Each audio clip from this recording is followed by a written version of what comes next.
안녕하세요. 주식하는 설계사 김병선입니다. 오늘의 주제는 바로 이겁니다. 투자 센스.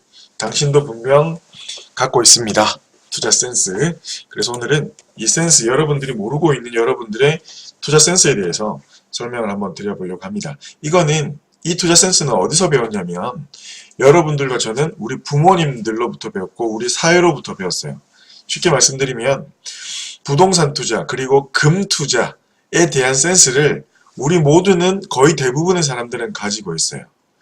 집값이 치솟을 때, 금값이 치솟을 때보다 집값이나 금값이 많이 떨어졌다고 생각할 때 우리는 어떻게 하냐면 사고 싶어요.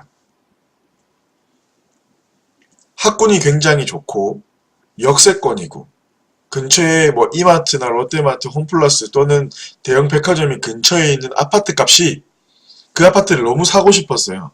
근데 못 사고 있다가 비싸서 이런저런 외부적인 뭐 대출 규제라든지 금리 인상 뭐 아니면 여러 가지 정책적인 이유로 그 집값이 떨어지는 거예요. 10억이었던 집이 9억, 8억, 7억. 그러면 우리는 어떻게 하고 싶죠? 여러분 어떻게 하고 싶으세요? 금 한 돈에 25만 원이었는데 23만 원, 20만 원, 18만 원, 17만 원 떨어지면 어떻게 하고 싶으세요? 그렇죠. 우리 대부분의 사람들은 돈이 있다고 하면 굉장히 사고 싶어요. 대출을 받아서라도. 물론 올바른 투자법은 아니겠지만 어쨌든 사고 싶어 한다고요. 그런데 이 센스들, 이게 굉장히 중요한 거예요. 떨어졌을 때 가치는 그대로, 그 아파트와 그 금이라는 것의 가치는 우리가 어느 정도로 평가를 하고 있는데 그 외부적인 이유로 그 이하로 떨어진다는 거죠. 그러면 우리는 어떻게 하고 싶냐면 사고 싶어 해요. 자, 이런 센스를, 이게 굉장히 중요한 거고 단순한 건데 이런 센스를 우리는 갖고 있어요. 사회로부터 배웠고 우리 부모님으로부터 우리도 모르게 배운 거예요. 그런데 주식 투자에 대해서는 어떠냐면, 자 보세요.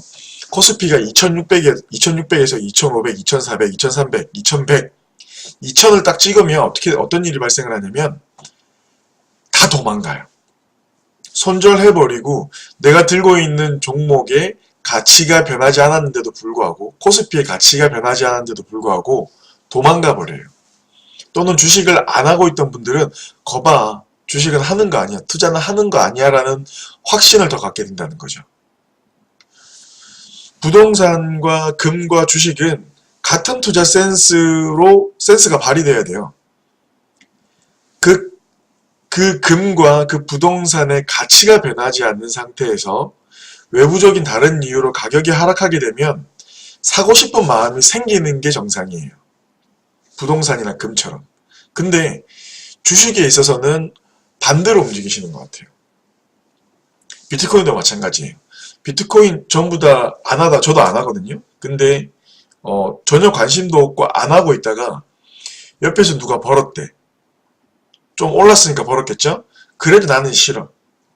근데 한 5명이 더 벌었대. 수익을 더 많이 냈대요. 그러면 뭐지, 나도 했었어야 되나? 그래도 나는 투자는 싫어.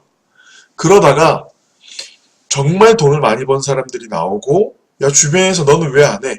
뉴스에서 이제 암호화폐 많이 오른다는 얘기가 나오고 나면 나도 이제 그제서야 사는 거죠. 돈을 끌어다가, 중요한 돈을, 목돈을 거기다가 담는 거예요. 그럼 여지없이 어떻게 되냐면 2017년도 12월 달 말처럼 꼬꾸라지는 겁니다. 왜냐면 제일 위로 치솟을 때 이 꼭지에 샀다는 거예요. 아파트 값이 정점에 달했을 때, 금값이 정점에 달했을 때 샀다라는 겁니다. 우리는 오히려 하락하고 있을 때 또는 긴 횡보하고 있을 때 그 가치를 알아보고 조금씩 담아 나가는 연습을 해야 되는 거예요. 우리가 금이나 부동산에 대해서 그렇게 생각하듯이. 이해가시죠? 여러분들 잘 아실 거라고 생각을 합니다. 주식도 마찬가지인 것 같아요. 그래서 우리가 우스갯소리로 그런 얘기가 있었어요. 요즘에는 그 HTS를 통해서 휴대폰으로 그냥 간단하게 트레이딩을 해서 이런 말이 적용되진 않지만, 증권사에 애기 엄마들이 애기 들쳐업고 들락거리면 시장을 떠나라라는 말이 있어요. 그 말이 무슨 말이냐면 시장이 과열될 대로 과열됐다. 오를 만큼 올랐다. 이제 애기 엄마들도 애기 들쳐업고 오는구나. 그 정도 되면 과열됐으니까 떠나라는 말이 있을 정도입니다. 이해가 되게 우스갯소리 여러분도 아마 아실 거예요. 중요한 오늘 제가 말씀드리고 싶어 한 거는 말씀드릴 내용은 요거예요. 지금 시장이 2600포인트까지 올랐다가 얼마 간신히 조금 오른 건데 그렇죠. 박스권을 거의 6년 정도 유지하다가 이제 조금 뚫어낸 건데 다시 원상 복귀가 되고 2000포인트 이하로 장중에 무너지기도 했었죠. 오늘 종가 조금 전에 종가 기준으로 2200포인트를 회복을 했습니다. 그렇죠. 근데 지금도 굉장히 저렴한 구간이에요.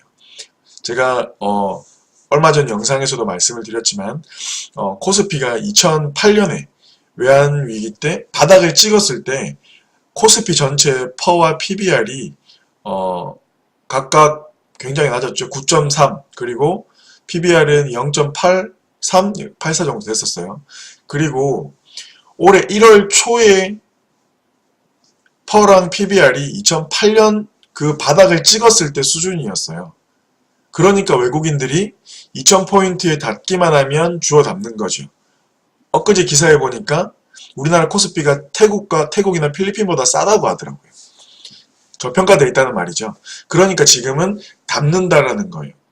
근데 제 말을 오해하면 안 돼요. 지금은 굉장히 싼 구간이어서 가격상의 메리트가 있는 구간은 분명하지만 바닥을 찍었다라고 볼 수는 없어요. 외부적인 이유 때문에 지금 세계 전체 경기가 올해에도 미국 빼고는 안 좋을 전망이기 때문에 그 영향도 우리도 분명히 받을 거다라고 얘기를 하기 때문에 전망이 그렇게 밝진 않지만 장기적인 관점에서 분할해서 그냥 내 월급의 일정 금액을 담아나가는 전략으로 한다면 지금도 충분히 매력적인 구간이다 라고 생각할 수가 있을 것 같습니다. 여러분들도 분명히 제가 드리고 싶은 말씀이 오늘은 투자 센스였죠. 투자 센스를 가지고 있어요. 부동산 또는 금, 부동산 투자와 금 투자와 주식 투자는 다르지가 않아요. 떨어지면 관심을 가져야 되고 살 기회가 이제 오는구나. 많이 떨어졌으니까 이제 사야 되는구나. 반대로 오르고 있으면 오히려 경계를 해야 되는 그렇게 투자를 해나가면 거기에서 조금 더 구체적으로 여러분들의 투자 방법을 정립해 나가면 훨씬 더 긍정적인 투자가 되지 않을까 생각을 합니다. 다시 한번 말씀드리지만 여러분들이 가지고 있는 투자 센스 그거를 지금 하락하고 있는 코스피, 지금 반등을 하고 있지만 많이 떨어져 있는 코스피에 적용을 시켜서 지금부터 공부를 해나가면서 장기적으로 끌어나가는 그런 구독자분들이 되셨으면 좋겠습니다. 그러면 제가 계속해서 말하는 100세 시대에 노후에 우리가 자금을 운영할 수 있는 인출 전략과 또는 뭐 이렇게 현금 흐름을 우리 나름대로 국민연금이 적든 고갈이 되든 내가 준비한 개인연금이 양이 너무 소박하든 뭘 하든 조금 더 쉽게 갈 수 있지 않을까 또 다른 현금 흐름의 수단이 될 수 있지 않을까 그 가능성이 발생을 할 거라고 생각을 합니다. 궁금한 사항 문의 주시고요. 김병선이었습니다. 감사합니다. 이어서 제가 얼마 전에 투자 원칙에 대해서 영상을 업로드한 게 있는데 조금 더 구체적으로 설명을 하는 영상을 바로 이어서 업로드 해드리겠습니다. 감사합니다. 김병선이었습니다.